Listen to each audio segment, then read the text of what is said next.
begitu Kak Elsa harus sabar Kak. Seperti firman Tuhan pada hari ini mengajar kita tentang kasih Kak. Gitu ya Kak ya? Iya Kak. Nah karena kita kasihkan cerita nih Kak, kita sapa yuk adik-adik. Shalom semuanya. Hai. Menjela-jela Kak Elsa. Menjela Kak Sherly. Apa kabarnya hari ini? Luar biasa? Yes, yes, yes. Kita ulang sekali lagi. Apa kabar hari ini? Luar biasa? Yes, yes, yes. Nah, karena kita hari ini memuji nama Tuhan, mari kita bernyanyi KSH.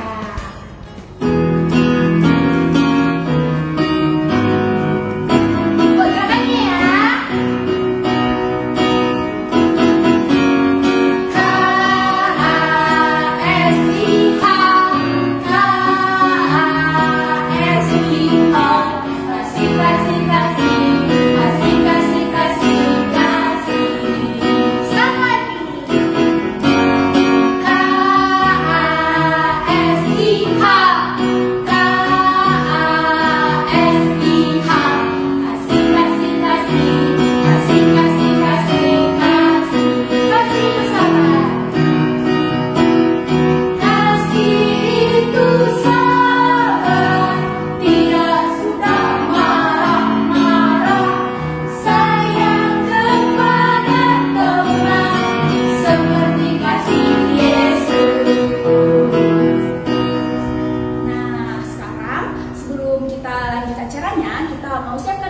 Kita mau bersatu di dalam doa. Mari kita bersatu dalam doa. Terima kasih Tuhan buat berkat dan penyertaan-Mu hingga saat ini Kau dan masih memberkati kami. Tuhan, sebentar lagi kami akan memulai ibadah kami. Kiranya Kau yang memberkati ibadah kami dari awal, pertengahan hingga akhir. Kau berkati doa kami yang akan membawakan ibadah kami, dan juga Kau berkati hati kami masing-masing Tuhan, agar kami dapat mengikuti ibadah kami dengan fokus. Inilah doa kami di dalam nama Yesus kami berdoa. Amin. Amin. Nah, sekarang kita mau lanjut lagi nih memuji Tuhan. Kita mau nyanyi lagu yang ada gerak-geraknya biar kita semua pada semangat, oke? Kita akan nyanyi lagu Cuy Cuy. Sambil berdiri ya.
Semangat dong Kak. Nah karena Tuhan sayang sama kita Kak. Kakak sayang sama Tuhan nggak? Sayang dong Kak. Mari kita bernyanyi sayang-sayang disayang. Buat gerakannya ya.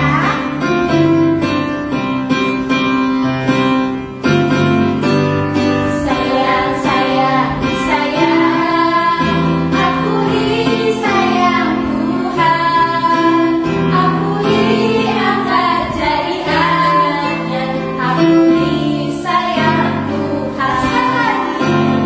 Sayang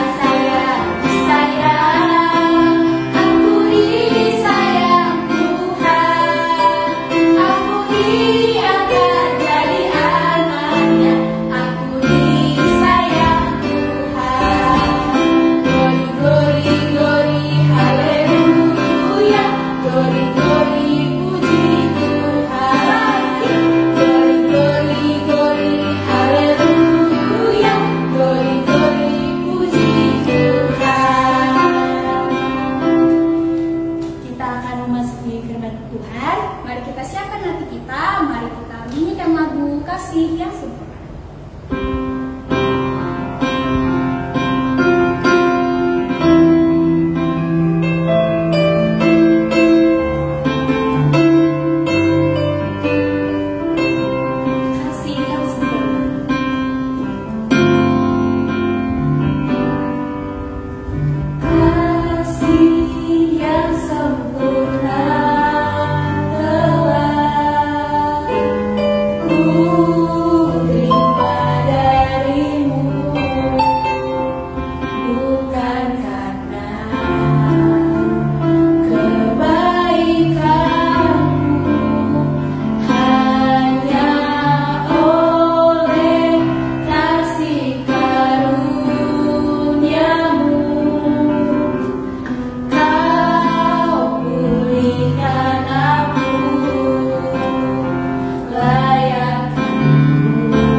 Selamat mendengarkan firman Tuhan.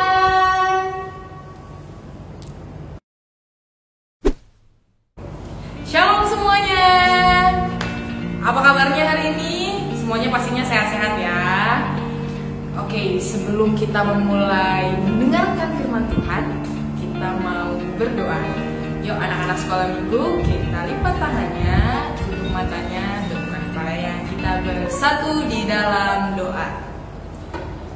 Bapak yang baik, Bapak yang penuh kasih, terima kasih Tuhan atas berkat dan penyertaan-Mu sampai pada hari ini. Kami bisa berkumpul lagi ya Bapak, memuji dan muliakan nama-Mu walau hanya lewat YouTube. Bapak, kiranya Bapak yang memberkati adik-adik kami untuk mendengarkan sedikit dari firman dan kebenaran-Mu. Kiranya adik-adik bisa mendengarkan dengan baik, dengan bijaksana, sehingga mereka dapat mengaplikasikannya ke dalam hidup mereka masing-masing. Terima kasih Tuhan, berkati kami di dalam nama Anak-Mu Yesus Kristus Juru Selamat, kami berdoa mengucap syukur. Amin. Adik-adik, selamat hari Minggu. Mana suaranya? Sekali lagi, selamat hari Minggu adik-adik. Iya, Minggu Kak, mulai terdengar ya. Atau nanti ada yang jangan-jangan ada yang nggak jawab ini. Nah, adik-adik, kita mau membaca cerita tentang seseorang yang luar biasa. Kira-kira adik-adik tahu nggak siapa nih orang yang luar biasa ini? Orang yang sangat baik. Nah, orang ini akan diceritakan, tapi sebentar. Kayaknya ada di belakang kakak ada yang noel nih. Oh iya, kakak lupa, kakak bawa temen hari ini. Sebelum kita mendengarkan firman Tuhan, ada sedikit video nih dari teman kakak ini yang noel dari belakang. Namanya OLAF, Olaf. Wah, kita dengarkan dulu ya cerita dari Olaf. Yuk. Selamat hari Minggu semuanya. Perkenalkan, aku Olaf. Aku terbuat dari salju. Hari ini aku akan bercerita mengenai cerita Alkitab yang berjudul Perumpamaan Orang Samaria yang Murah Hati. Teman semua tahu tidak? Cerita ini diambil dari kitab apa? Apa? Yap, betul sekali. Lukas 10 ayat 25 sampai 37. Yuk sama-sama kita dengarkan cerita tentang perumpamaan orang Samaria yang murah hati. adalah seorang yang turun dari Yerusalem ke Jericho. Ia jatuh ke tangan penyamun-penyamun yang jahat, yang bukan saja merampoknya habis-habisan, tetapi memukulnya. Setelah itu meninggalkannya pergi setengah mati. Kebetulan ada seorang imam turun melalui jalan itu. Ia melihat orang itu, tetapi ia melewatinya dari seberang jalan.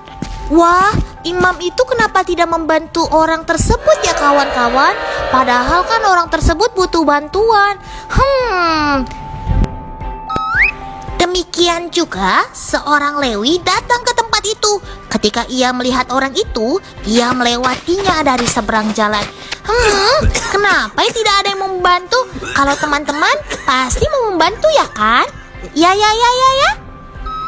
Lalu datanglah seorang Samaria yang sedang dalam perjalanan ke tempat itu. Dan ketika ia melihat orang itu, kira-kira apa yang terjadi? Apakah dia mengabaikannya? Tidak. Tergeraklah hati dari orang Samaria itu oleh belas kasihan. Ia pergi kepadanya lalu membalut luka-lukanya sesudah ia menyiraminya dengan minyak dan anggur. Kemudian ia menaikkan orang itu ke atas keledai tunggangannya sendiri, lalu membawanya ke tempat penginapan dan merawatnya.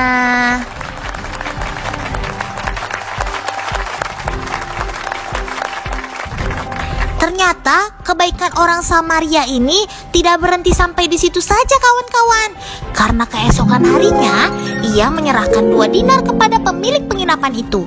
Katanya, "Rawatlah dia, dan jika kau belanjakan lebih dari ini, aku akan menggantinya waktu aku kembali."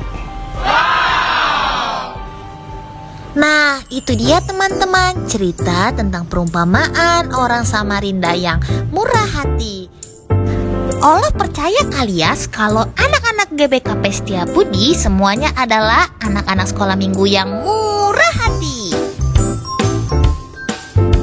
Nah, segitu dulu ya cerita Alkitab dari Olaf pada hari ini. Sampai berjumpa lagi semuanya. Shalom. Terima kasih Olaf atas cerita yang luar biasa. Pasti dong, Olaf tahu kan kalau anak-anak GBKP KKR Setiabudi pastinya anak-anak yang murah hati, baik hati, suka menolong. Nah, sebelum kita lanjut nih ke penjelasan dari firman Tuhan kita pada hari ini, kita mau mendengarkan ayat Alkitab kita yang diambil dari mana? Ayo, tadi Olaf udah bilang, dari mana diambilnya? Lukas 10 ayat 25 sampai 37. Ya, kakak bacain ya, kita baca bersama-sama. Adik-adik baca di rumah, kakak baca dari sini, kita baca bersama-sama. Lukas 10 ayat 25 sampai 37. Orang Samaria yang murah hati. Pada suatu kali berdirilah seorang ahli Taurat untuk mencobai Yesus. Katanya, "Guru, apa yang harus kuperbuat untuk memperoleh hidup yang kekal?" Jawab Yesus kepadanya, "Apa yang tertulis dalam hukum Taurat? Apa yang kau baca di sana?" Jawab orang itu, "Kasihilah Tuhan Allahmu dengan segenap hatimu, dan dengan segenap jiwamu, dan dengan segenap kekuatanmu, dan dengan segenap akal budimu, dan kasihilah sesamamu manusia seperti dirimu sendiri." Kata Yesus kepadanya, "Jawabanmu itu benar, perbuatlah demikian, maka engkau akan hidup." Tetapi untuk membenarkan dirinya, orang itu berkata kepada Yesus, "Dan siapakah sesamaku manusia?" Jawab Yesus, "Adalah seorang yang turun dari Yerusalem ke Jericho. Ia jatuh ke tangan penyamun-penyamun yang bukan saja merampoknya habis-habisan, tetapi yang juga memukulnya, dan yang sesudah itu pergi meninggalkannya setengah mati. Kebetulan ada seorang imam turun melalui jalan itu. Ia melihat orang itu, tetapi ia melewatinya dari seberang jalan. Demikian juga seorang Lewi datang ke tempat itu. Ketika ia melihat orang itu, ia melewatinya dari seberang jalan. Lalu datang seorang Samaria yang sedang dalam perjalanan ke tempat itu. Dan ketika ia melihat orang itu, tergeraklah hatinya oleh belas kasihan. Ia pergi kepadanya, lalu membalut luka-lukanya. Sesudah ia menyiraminya dengan minyak dan anggur. Kemudian ia menaikkan orang itu ke atas keledai keledai tunggangannya sendiri, lalu membawanya ke tempat penginapan dan merawatnya. Keesokan harinya, ia menyerahkan 2 dinar kepada pemilik penginapan itu. Katanya, rawatlah dia, dan jika kau belanjakan lebih dari ini, aku akan menggantinya waktu aku kembali. Siapakah di antara ketiga orang ini menurut pendapatmu adalah sesama manusia dari orang yang jatuh ke tangan penyamun itu? Jawab orang itu, orang yang telah menunjukkan belas kasihan kepadanya. Kata Yesus kepadanya, pergilah dan perbuatlah demikian. Ya, puji Tuhan. Tadi Olaf udah cerita ya. Olaf cerita bagaimana seorang Yahudi ya, orang yang dirampok sama penyamun-penyamun itu adalah orang Yahudi yang turun dari mana nih di ayat pertama? Iya, yang turun dari Yerusalem ke Jericho. Ya, betul nggak? Betul nggak nih? Ya, pada suatu kali berdirilah seorang ahli di ayat berapa nih? 30. Adalah seorang yang turun dari Yerusalem ke Jericho. Nah, orang ini adalah orang Yahudi. Dia turun dari Yerusalem ke Jericho.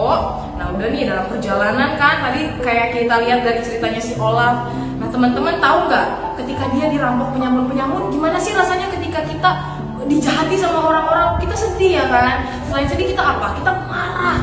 Tapi kita bisa berbuat apa? Karena dia sendirian, tapi banyak orang yang melakukan kejahatan, dia dilukai. Jadi orang itu tidak dapat berbuat apa-apa. Bahkan kata di Alkitab ini sampai setengah mati loh dia. Nah, jadi teman-teman, si orang yang dilukai oleh penyamun-penyamun ini, dia merasa tidak berdaya.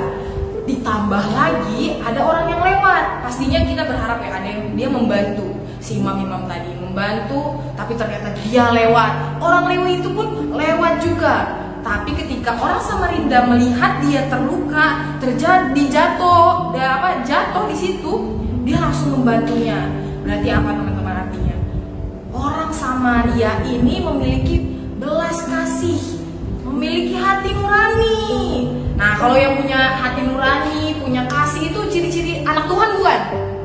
Iya dong, pastinya ya. Dan anak-anak sekolah minggu pasti anak-anak Tuhan ya.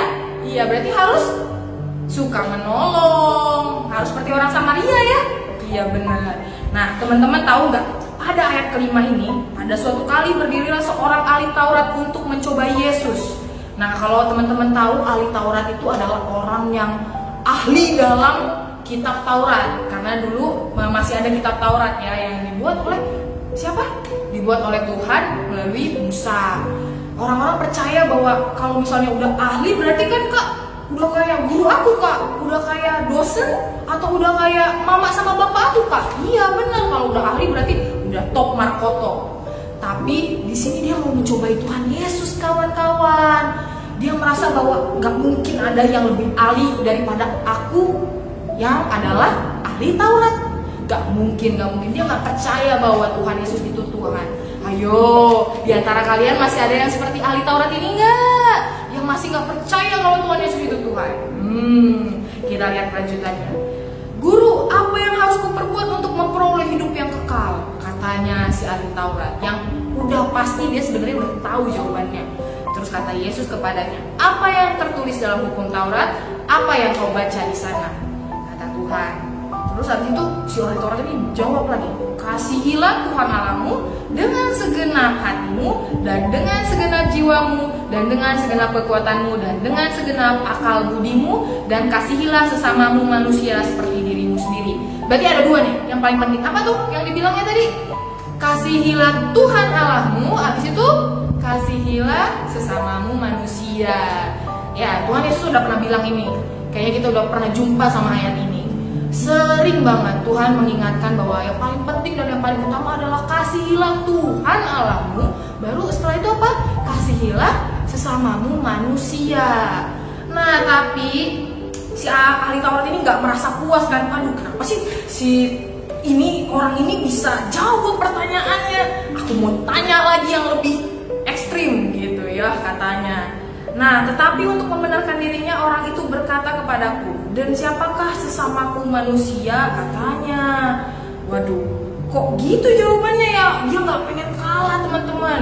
Ada nggak teman-teman di antara di rumah nih yang merasa kalau misalnya ada orang yang menang nggak suka nih, wah curang pasti nih gitu. Ada nggak yang di teman-teman di rumah nih kalau ada kemenangan nggak bisa menang, aku dilucuti, mak aku kalah mak, nggak licik, oh langsung bilang kayak gitu. Wah ayo ngaku teman-teman ya, jangan sampai anak-anak Tuhan bilang kayak gitu. Ayo, yang paling penting itu kalau kita menang ya kita terima, kalau kalah ya udah nggak apa-apa ya. Puji Tuhan, harus tetap bersyukur. Nah karena si ahli Taurat ini merasa pandai dan dia mengajukan pertanyaan, dan siapakah sesamaku manusia? Maka Tuhan pun bercerita bahwa perumpamaan ini adalah ada seorang perumpamaan tentang orang Samaria yang murah hati. Nah di ayat ke-30 itu kalau teman-teman memaknainya, jadi ini ada makna tersendiri ya kawan-kawan. Tuhan Yesus itu hebat banget. Kalau dalam bercerita itu tidak kosong isinya. Dia benar-benar bercerita tentang makna di balik maknanya lagi. Waduh, gimana tuh Kak? Kita dengar ya. Jawab Yesus, adalah seorang yang turun dari Yerusalem ke Jeriko. Ia jatuh ke tangan penyamun-penyamun yang bukan saja merampoknya habis-habisan, tetapi yang juga memukulnya, dan yang sesudah itu pergi meninggalkannya setengah mati. Nah, teman-teman tahu nggak? Apalagi nih anak-anak remaja ya, ini harus memikirkan nih maknanya nih. Jadi ternyata Tuhan Yesus ini ingin menyampaikan kalau adalah seorang yang turun dari Yerusalem ke Jeriko itu adalah seperti manusia yang pada awalnya, siapa manusia pada awalnya? Adam dan Hawa yang dari surga, yang dari Taman Eden jatuh ke dalam dosa, habis itu pergi ke bumi. Itulah kenapa Tuhan Yesus menyebutkan perumpamaan ini, menceritakannya seperti itu. Jadi ini ceritanya dari Yerusalem ke Jeriko, karena teman-teman secara geografis itu Yerusalem dan Jeriko itu, Yerusalem lebih tinggi kayak Brastagi sama Medan gitu kan. Brastagi itu ada di gunungnya, Medan itu ada di bawah Brastaginya. Gitulah seperti itulah Yerusalem dan Jeriko. Makanya Tuhan ingin secara dalam makna yang dalam ini Tuhan ingin menyampaikan bahwa ini perumpamaan tentang Adam dan Hawa yang jatuh juga ke bumi. Nah, udah itu ia jatuh ke tangan penyamun-penyamun. Penyamun-penyamun ini apa? Ketika Adam dan Hawa ini penyamun-penyamun ini berarti apa? Iya, betul ya, jatuh ke dalam dosa teman-teman. Wah, pas banget ya kan? Ternyata Tuhan itu ingin menyampaikan itu ya ternyata. Nah kita lanjutin lagi ya. Kebetulan ada seorang imam turun melalui jalan itu. Ia melihat orang itu tetapi ia melewatinya dari seberang jalan. Ayat 31. Ini orang imam ini seperti orang-orang yang biasanya kita temui, dia mengerti tentang Alkitab ya, dia mengerti bagaimana itu kasih, tapi dia tidak menerapkannya. Buktinya apa Kak? Ya iya itu seperti imam tadi, dia hanya melewatinya. Kalau misalnya di cerita ini ada sebuah hukum di negara tersebut, kalau misalnya udah sakit, udah kayak mau jenazah gitu ya, kayak udah mau mati, dalam artian udah mau mati gitu, orang yang udah mau mati kita nggak boleh menyentuhnya. Nah padahal ini dipakai sebagai orang-orang ini sebagai pelindung, kita nggak boleh membantu orang dalam keadaan sekarat gitu. Padahal Tuhan nggak mengajarkan kayak gitu. Mau dia dalam keadaan sekarat, kita tetap harus membantunya. Padahal sebenarnya artinya itu tuh teman-teman, kita nggak boleh memegang mayat itu, mungkin kita akan terserang oleh penyakit-penyakit yang lain. Tapi kebanyakan orang mengartikan itu sebagai hal untuk tidak menolong orang. Aku nggak bisa menolong orang karena katanya gini.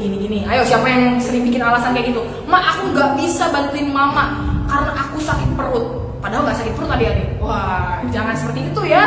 Oke, lanjut di ayat ke-32. Demikian juga seorang Lewi datang ke tempat itu. Ketika ia melihat orang itu, ia melewatinya dari seberang jalan.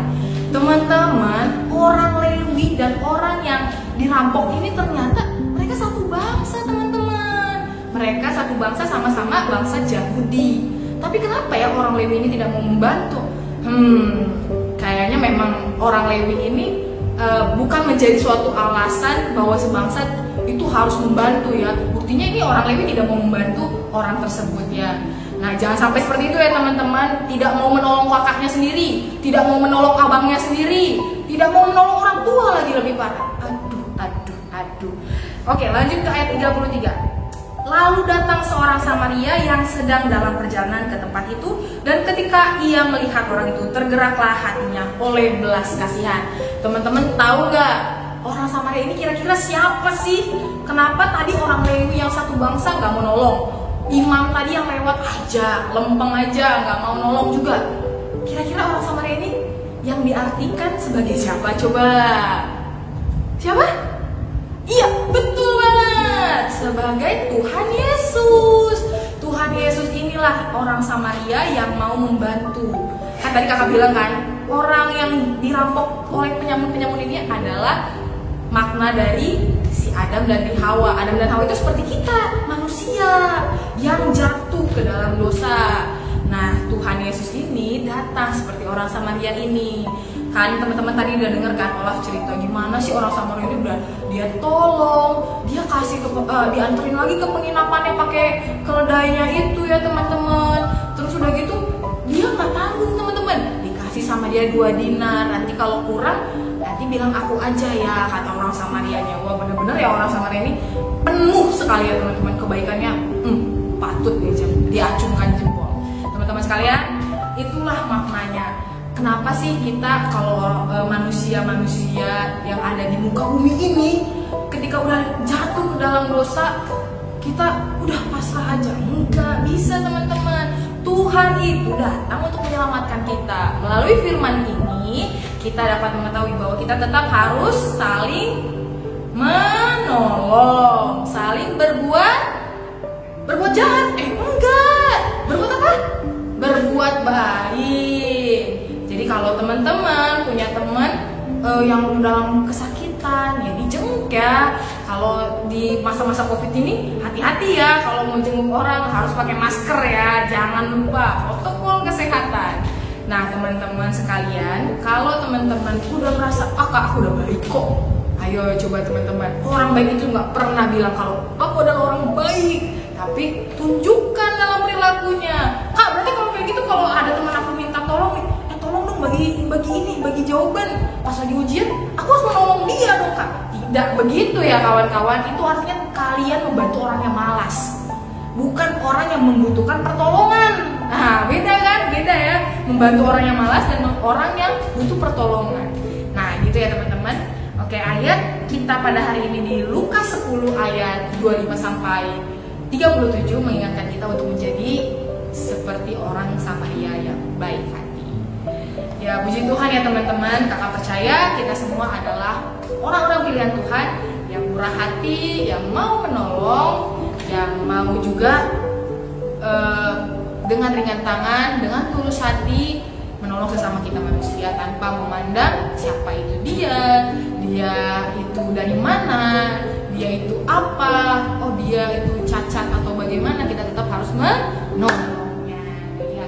Sekian dulu ya firman kita pada hari ini. Sebelum kita lanjut lagi sama Kak Sherly sama Kak El Raisa, kita berdoa dulu. Yuk kita bersatu di dalam doa. Bapa kami yang baik, Bapa kami yang penuh kasih, terima kasih Tuhan karena kami telah mendengarkan sedikit dari firman-Mu yang Engkau hendak sampaikan pada hari ini, agar kami semua bisa menjadi seperti orang Samaria yang baik hati, yang murah hati, yang mau menolong sesamanya dengan tulus hati ya Bapak. Bapak, kami sangat bersyukur mempunyai Allah-Mu yang mau menolong kami dalam keadaan apapun. Kami sangat bersyukur Bapak bahwasannya kami masih diberikan hidup yang mungkin adik-adik sekalian merasakan bahwa ini adalah hidup yang Tuhan berikan sangat sempurna untuk kami. Tuhan, berkatilah aktivitas kami selanjutnya, kiranya uluran tangan kasih Tuhan yang menyertai kami. Terima kasih Tuhan. Kembalikan juga adik-adik kami dalam keadaan yang sehat, tidak kekurangan suatu apapun, ke dalam rumah pengasihan-Mu Tuhan ketika pandemi ini sudah berakhir. Terima kasih Tuhan, inilah doa kami panjatkan dalam nama Anak Yesus Kristus, Juru Selamat, kami doa mengucap syukur. Amin. Nah, gimana nih firman Tuhan hari ini? Pastinya luar biasa ya. Pasti kita semua merasa terberkati dengan firman Tuhan hari ini. Nah, firman Tuhan hari ini tentang apa ya? Tentang orang Samaria yang baik hati. Tadi orang Samarianya gimana? Dia mau ngasih orang lain, dia dengan menolong orang lain walaupun dia nggak kenal, dia mau menolongnya. Nah, jadi adik-adik kita juga harus kayak gitu ya, kita harus menolong orang lain juga.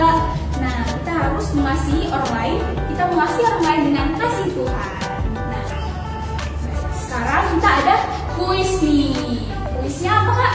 Yang pertama, sebutkan tokoh-tokoh di firman kita hari ini. Dan yang kedua, apa tema dan bahan pada kita hari ini. Dikirim di WA di bawah ini ya. Dan akan mendapatkan hadiah yang gimana, Kak? Wah, banget. Oke, untuk merespon firman Tuhan pada hari ini, mari kita bernyanyi Ku Kasih Kau dengan Kasih Tuhan.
Yaitu dari kelas Tanggung, yaitu Lionel. Sama menyaksikan.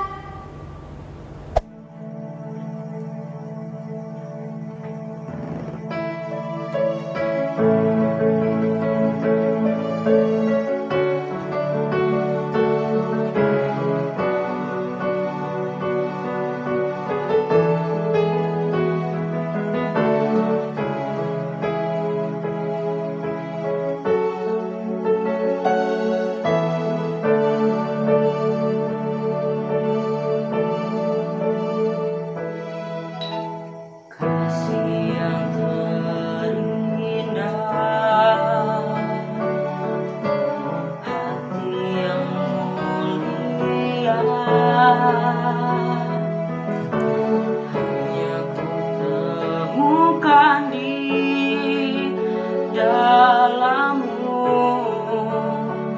Yesusku.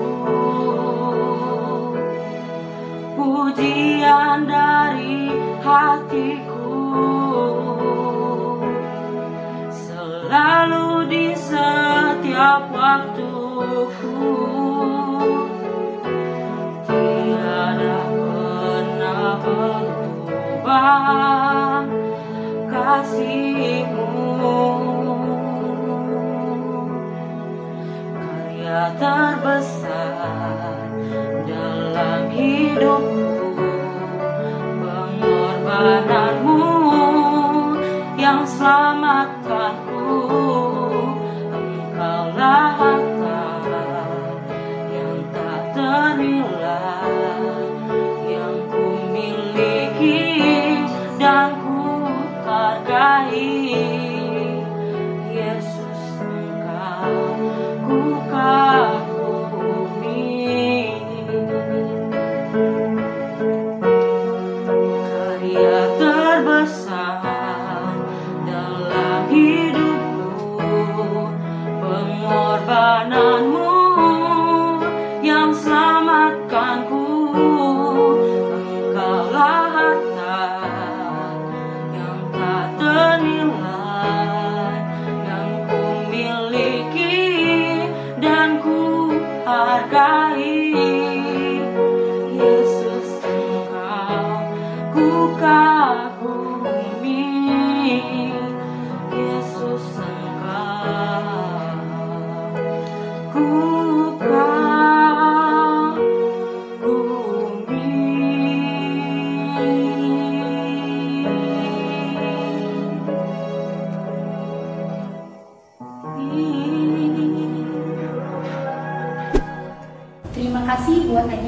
Lionel dari Bas Tanggung yang telah mempersembahkan pujian pada hari ini.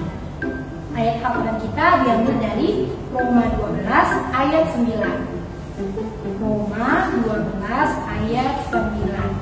Kita baca bersama-sama ya. 1, 2, dan 3. Hendaklah kasih itu jangan pura-pura, jauhilah yang jahat dan lakukanlah yang baik. Gampang ya? Gampang banget dong Kak dihafal. Nah, kakak mau ingetin nih untuk adik-adik, jangan lupa untuk baca terus ayat hariannya di Instagram kita. Oke? Nah, jangan lupa untuk terus ikuti saat teduh kita setiap jam 9 malam. Live di Instagram KKR JBKP Rumpun Setiabudi.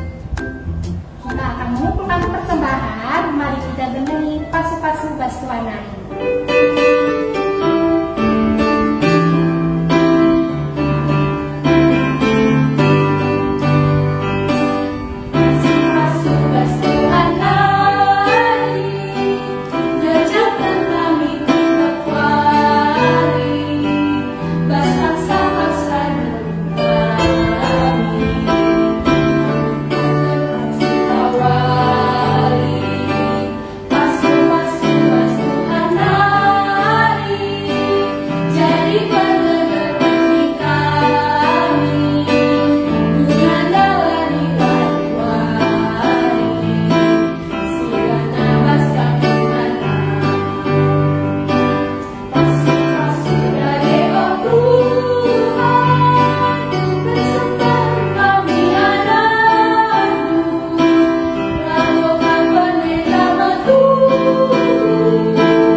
Kebaktian kita akhiri dengan doa. Kita bersatu di dalam doa, lipat tangannya, tutup matanya, tundukkan kepalanya. Tuhan Yesus, kami sudah melakukan serangkaian kegiatan memuji dan muliakan nama-Mu, juga mendengarkan sedikit dari firman-Mu. Tuhan Yesus, kami mungkin akan kembali kepada aktivitas kami masing-masing, tetapi Tuhan Yesus, kiranya Engkau yang memberkati kami. Terima kasih Tuhan atas berkat yang Engkau berikan juga kepada kami yang sangat melimpah, yang tidak berkesudahan. Kiranya berkat ini ya Bapa, melalui persembahan yang kami berikan dapat berguna bagi kemuliaan nama-Mu saja. Bapa yang baik, Bapa yang penuh kasih, kami berdoa untuk orang tua kami. Kiranya Bapa yang memberkati kedua orang tua kami dalam pekerjaan mereka, dalam rezeki, dalam kesehatan. Bapa yang mengatur segalanya, segala apa yang dibutuhkan orang tua kami, Bapa yang mengaturnya. Tuhan, kami berdoa juga untuk gereja kami, walaupun di tengah pandemi ini kami tidak dapat berkumpul ya Bapa di dalam rumah Tuhan, tetapi kami percaya Bapa, melalui rumah kami masing-masing, iman kami tetap sama, dan rasa kasih kami dan kerinduan kami untuk memuji dan memuliakan nama-Mu tetap sama ya Bapa. Kiranya Tuhan juga yang memberkati agar pandemi ini segera berakhir dan kami dapat berkumpul di dalam rumah Tuhan. Bapa, kami juga berdoa untuk guru sekolah minggu yang ada pada saat ini memiliki pergumulannya masing-masing Bapa. Bapa yang berkati, Bapa yang urapi setiap pergumulan mereka, setiap doa-doanya. Kami percaya Bapa bahwa Tuhan selalu siap mendengarkan kami. Bapa, kami juga berdoa untuk adik-adik kami dalam kegiatan mereka, dalam persekolahan mereka. Bapa yang memberkati agar adik-adik kami dapat menjadi sumber dari terang dan garam bagi dunia ini. Bapa, kami percaya bahwa Tuhan tidak pernah meninggalkan kami. Tuhan selalu beserta kami dalam setiap permasalahan kami, dalam setiap keluh kesah kami, dalam suka dan duka. Ajari kami ya Bapa untuk tetap bersyukur dan memuji dan memuliakan nama Tuhan. Bapa, kami berdoa secara khusus untuk kakak kami, guru sekolah minggu, Kak Ivo Ginting, dalam proses kesembuhannya ya Bapak. Bapak yang urapi tangan-tangan medis yang ada dalam proses penyembuhan kakak kami ini. Bapak yang berkati obat, makanan, agar kakak kami ini dapat berkumpul ya Bapak bersama memuji dan memuliakan nama Tuhan kembali. Tuhan, kami ingin berdoa juga untuk teman-teman kami, untuk pergaulan adik-adik kami. Kiranya Bapak yang selalu turun tangan, yang campur tangan dalam urusan pribadi kami ya Bapak. Kiranya Tuhan tetap mengampuni dosa-dosa kami ya Bapa, dalam hal perbuatan maupun dalam hal perkataan. Tuhan yang mau mengampuni karena kami percaya Tuhan, Engkau Tuhan yang penuh kasih, Engkau Tuhan yang mau mengampuni kami anak-anak-Mu. Terima kasih Tuhan, inilah doa kami, doa yang jauh daripada sempurna ini kami satukan di dalam nama Yesus Kristus dan di dalam doa Bapa kami. Bapa kami yang di surga, dikuduskanlah nama-Mu, datanglah kerajaan-Mu, jadilah kehendak-Mu di bumi seperti di surga. Berikanlah kami pada hari ini makanan kami yang secukupnya, dan ampunilah kami kesalahan kami, seperti kami juga mengampuni orang yang bersalah pada kami. Dan janganlah bawa kami ke dalam percobaan, tetapi lepaskanlah kami daripada yang jahat. Karena Engkau yang punya kerajaan dan kuasa dan kemuliaan sampai selama-lamanya. Amin. Bapak terima kasih.